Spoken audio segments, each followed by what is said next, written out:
அனைவருக்கும் என் அன்பான வணக்கங்கள். நம்ம தொடர்ந்து குரு பகவான் என்னென்ன பாவத்தில் இருந்தால் எப்படிப்பட்ட பலன்கள் தருவார் என்று பார்த்து கொண்டு வருகிறோம். அந்த வரிசையிலே இன்று குரு பகவான் 8ஆம் பாவம், அதாவது லக்கணத்தில் இருந்து 8ஆம் இடம் என்று சொல்லக்கூடிய ஆயுள் ஸ்தானத்தில் குரு பகவான் இருந்தால் என்ன செய்வார் என்று பார்ப்போம். மகிழ்ச்சி குறைவாக இருக்கும், ஆனால் பெருந்தன்மையான குணம் உள்ளவராக இருப்பார்.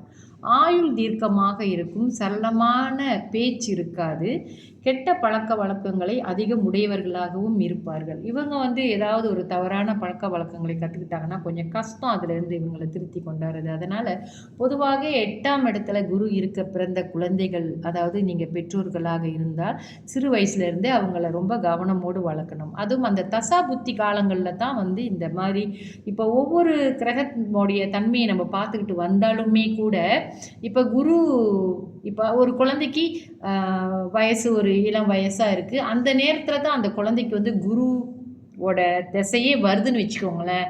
அப்போ 8ஆம் இடத்தில் குருவோட திசை நடத்தும் பொழுது இவர்கள் இந்த குழந்தைய ஒரு இளம் வயசாக இருந்தால் நிச்சயமாக நல்ல பழக்க வழக்கங்களை கற்றுக் கொடுக்க வேண்டும் என்றால் சிறு வயதிலிருந்தே, அதாவது குழந்தை முதலே இவர்கள் நல்ல ஒரு பழக்க வழக்கங்களோடு வளர்த்திருந்தோம் என்றால் ஓரளவுக்கு அந்த குழந்தைகளை நம்ம நல்ல வழிக்கு கொண்டாடலாம். அதனால் இந்த பெற்றோர்கள் 8ஆம் இடத்தில் குரு பகவான் இருக்க பிறந்த குழந்தைகளை கொஞ்சம் கவனித்து சின்ன வயசுலேருந்தே அவங்களுக்கு நல்ல பக்தி இதெல்லாமே சொல்லி கொடுத்து வளர்த்திங்கன்றா அவங்களுக்கு கொஞ்சம் சின்னாங்க இருக்கும். அவங்க டீனேஜாக வரும் பொழுது நம்மளுக்கு கொஞ்சம் சின்னாங்க இருக்கும், அவங்கள வளர்ந்து அவங்கள ஒரு சுலபமாக இருக்கும் அவங்கள நல்ல வழிக்கு படுத்துறதுக்கு. மற்றபடி இவர்களுக்கு ஒரு மறைமுகமான சொத்துக்கள் இருக்கும், ஆனால் இவங்களுடைய இறப்பு அந்த சமயத்தில் ரொம்ப சிரமப்பட மாட்டாங்க. சுமூகமான ஒரு இறப்பு முறையாகவே இருக்கும். சரிங்களா?